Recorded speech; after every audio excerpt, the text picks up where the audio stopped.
The Joe Rogan Experience. So, turns out, voting works. It's real. As much as we fucking thought they had it rigged, as much as we thought there was shenanigans and bullshit, and it's just a puppet show, and there's no way anybody could buck the system, turns out voting is still real. At least partially. At least if it's too big to rig. Yes. And clearly, he was too big to rig. Yeah. Wasn't it? It was crazy because it was like for weeks, especially in the close of the campaign, it was one of those things where it felt like, it almost felt like 2008 when Obama was running against McCain, and it was just so obvious Obama was running away with this. Everything you could see and observe, his crowd sizes, the enthusiasm, the culture, it was all behind him. But at that time, the polls were reflecting what you saw everywhere. Obama's up big. He's about to. John McCain's not going to win after 8 years of George W. Bush. The country doesn't want another war hawk. They want this, articulate, young peace guy. Right. And it was like that with Trump, where it's like all the signs are that he's clearly running away with this. But then every single poll told you, no, this is the closest election of your lifetime. And then it was just, there was a very interesting feeling to see it and be like, oh, okay, I'm not crazy. I was observing all the things I was observing. Do you know what Trump told me about the polls? No, what? He's like, they're bullshit. They don't do anything. You give them money, they come back, they have these results, you don't know. He was like, they charge $500,000 for, He's right. Yeah. He was right. And the media gaslit us to the absolute limits of their ability. The absolute limits. Joy Reid spent the entire time she was discussing Trump the other day comparing him to Mussolini, Stalin, Hitler, talking about a right-wing authoritarian regime, as if he had never been president for 4 years and didn't behave like any of those things. Yeah. As if the economy wasn't booming, as if people weren't making more money, as if we weren't involved in any new conflicts overseas, no new wars. And I mean, I could point to a lot of things Trump did in his 4 years that I think were bad, but they were things that were similar to Obama and Bush. And you know what I mean? It wasn't different. He could point to them too. When I talked to him about what it was like to actually govern for the first time ever, it's a daunting task. He was telling me about the thousands and thousands of appointments he had to make, thousands of people he had to pick. He didn't know who any of these people were. He had to trust people that he knew, and he didn't know who was telling him the truth and who was just trying to get the system moving along in the exact same direction. And he got bogged down with a lot of that shit. It took forever for them to weed it out. Which is the crazy thing about being president. It's the hardest job on the planet, and you start it without any knowledge of it.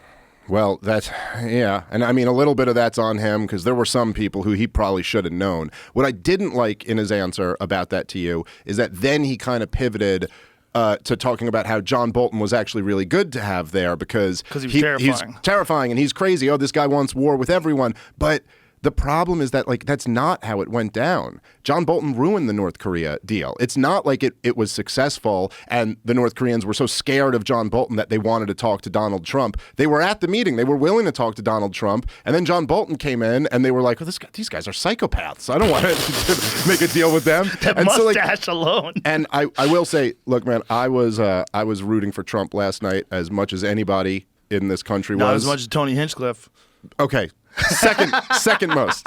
Second to Tony Hinchcliffe. Tony Hinchcliffe. More Puerto Ricans voted for Trump than ever by up 26%. He was so... Well, but wasn't it wasn't that just one of the look, there's obviously a huge series of these things where the Democrat establishment and the corporate media, but I repeat myself, it's death by 1,000 self-inflicted wounds. Yes. But it is almost as if it's like their whole thing relies on lies. Right. It's just all lies. And they have their eyes shut and their fingers in their ears and they're going, no. Nope. We're just pretending reality is the thing we want it to be. Exactly.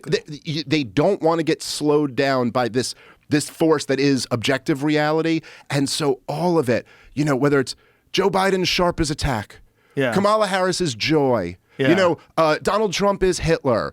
Tony Hinchcliffe was a man at an event who made some comments. Did like you see? he wasn't really. That wasn't a comedian who was Telling ribbing jokes. everybody. Not only that, but an insult comedian. A Right. comedian who's famous Right. for insulting people. And we're supposed to act like this, it's not 2024. Like we didn't all grow up on Don Rickles, and we all know exactly what Tony Hinchcliffe is doing. Did you see the clip that the mothership posted? It's on my No. Instagram. So they're talking about the comedian who made jokes about Puerto Rico while Tony's on stage on the other screen. So Tony's on stage at the mothership while this guy's talking about what Tony did on CNN, and they're going over like the Puerto Rican population and how they voted. Oh, it's Just so pull funny. it up because it's fucking that's crazy. so great. We were watching it, and Metzger was back there. The whole green room was packed. We were having the best fucking time. There should have been a camera on the green room last night. It would have been the greatest reality show of all time. Brian Simpson and Tony Hinchcliffe and Hassan. Everybody's cracking jokes. Metzger. Look at this. Oh, dude, that's so great. That's the Listen, Metzger. I just said after that, we're in a simulation for sure. yeah. It does feel like that we're way. it's on the video. I said we're in a simulation. It's 100%. Well, it's just like it is just unbelievable, man. Like the false reality that they were trying to present while you're watching what's actually going on. Yeah. And seeing that it's like there was just an enormous shift, like culturally, from say even 2016 to now. And I thought one of the big indicators to me, I was talking about this a bunch on my show over the last couple weeks, since the Garden event, whatever that was, a week and a half ago. Yeah. And dude, there were no protesters. No. And that to me was so wild. It was all gaslighting. It was, but I'm saying like, if this was happening in 2016, if in 2016 Trump came to Manhattan to give a speech, there would have been like thousands of protesters. I was there actually in 2016 when that Yeah. did happen. Right. I was there the day that he won. I was there for the UFC. Right, So right. the next day, we're walking down the street in Manhattan, and people are chanting. This guy was saying, Donald Trump, KKK, anti-black and anti-gay. He's like Not a terrible chanting chant. it was terrible. It was the biggest cuck ever. It was like No, yes, the it's super horrible. cuck. The guy was a super cuck. He was one of those guys where you're just like, course. look at you.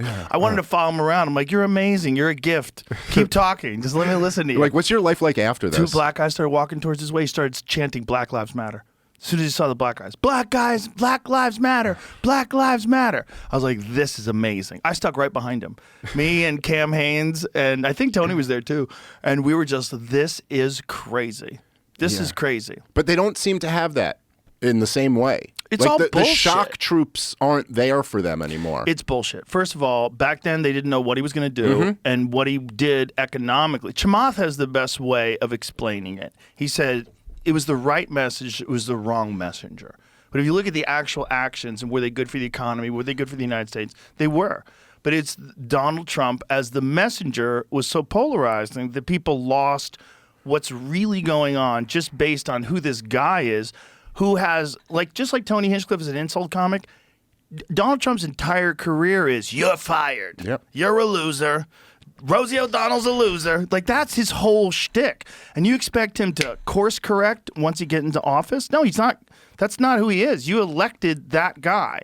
But along with that, now you get RFK Jr., you get Tulsi Gabbard, you get Elon Musk, and you get J.D. Vance. You get brilliant people who aren't ideologically captured, two of them who used to be Democrats, one of them that probably knows more about environmental polluting and about the problems with pharmaceutical drug companies and health and the consequences of all sorts of pesticides and herbicides, ingredients in your food that should be banned and are banned in another country. You got that guy in there now. Yep. And we got a real chance to make real change. This is like one of the first times ever where there's a real chance to make real tangible change that's going to be for the good of everybody. Yeah, and he's got to unite people. He's got to not attack the left and not attack everybody. Let them all talk their shit, but unite. Now it's time to unite everybody. Well, 100%. And then there's even more guys. I mean, Vivek Ramaswamy. Yes, Vivek. David Sachs. I mean, he's got some really smart guys who Vivek are is a very wizard. successful. Yes. Who are really Vivek's incredible. Just excellent and Yeah. totally brilliant and so right about so many of the major issues. Yes. And look, I mean, Donald Trump now, he has a real mandate, which is like, this is kind of what's crazy. This isn't 2016 where, you know, he lost by several million votes in the popular vote, but won the counties that were important and just by the skin of his teeth got in. This is like, I mean, the last I looked, he was up by over 5 million in the popular vote. Yeah, 5 million in the popular vote. And what was it when I went to bed? It was 312. Yeah. He had 312 electoral college votes. Yeah, with still, I think, a few states, Arizona, I think hasn't, you know, finished yet. And so it might even rack up higher than that. But the mandate is like very specific. It's like the basic policies of like, okay, immigration control. Can't just have an open border with no control of who comes into our country. A desire to get out of stupid foreign wars. Yes. You know, and obviously improve the economy, deal with inflation, things like that. But he's got a mandate to do that right now, and he's got some great people around him. Listen, I was rooting for him as hard as anyone except Tony Hinchcliffe last night. But I will say now, I think now till January 20th, the pressure should be on Trump to do better on the appointments than he did last time. He's got a lot of better people around him than he ever had in 2016 or 2020, but he was floating out Mike Pompeo as the Secretary of Defense, and he did have Mike Pompeo speak at his final campaign event. And to be clear, Mike Pompeo is Liz Cheney's pick for defense secretary. It's Hillary Clinton's pick for defense secretary. And so much of this will be lost if he puts that guy in there.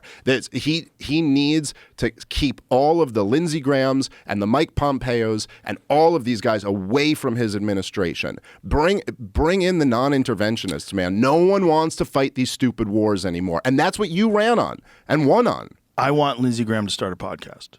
That I'd be fine with. We got to get those minerals. There's some expensive minerals over there in Ukraine.